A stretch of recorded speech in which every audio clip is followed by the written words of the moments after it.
Bllokimi i rrugës Pogradec-Librazh ka sjellë rënje të ndjeshme të turizmit në gjithë juglindjen e vendit. Sipas operatorëve turistik, gjatë 2 javëve të fundit, otelet dhe bujtinat kanë qenë pothuajse bosh, si pasojë e vështirësive në qarkullim dhe anulimeve të shumta të rezervimeve.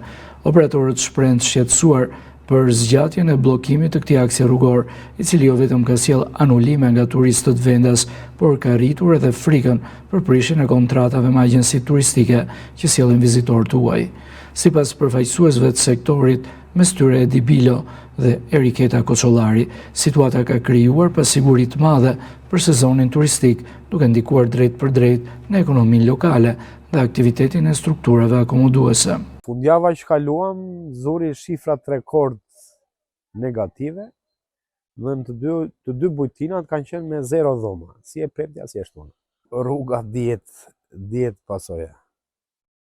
Të thuash frikë është pak, është të merë, ta imagjinosh që një sezon që po afron, ne jemi në përgatitje për sezonin turistik, nuk diskutohet vetëm fluksi i turizmit shqiptar ose turizmit vendas, që Tirana, Fieri, por diskutohet edhe turizmi i huaj, që gjitha agjensitë mund të kenë edhe anullime besoj. 2 javët e fundit, turizmi ka qenë pothuajse inekzistent, kemi pasur anullime masive për shkak të prishjes së rrugës.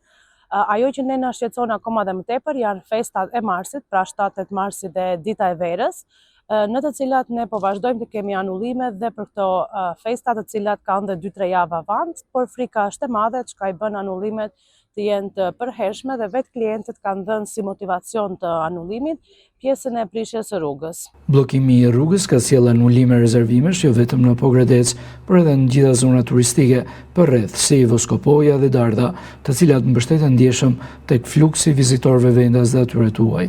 Operatorët kërkojnë zgjidhje të shpejtë situatës, duke theksuar se rikthimi i qarkullimit normal në këtë aks është jetik për të shmangur dëmet të mëtejshme në turizmin e juglindjes së vendit.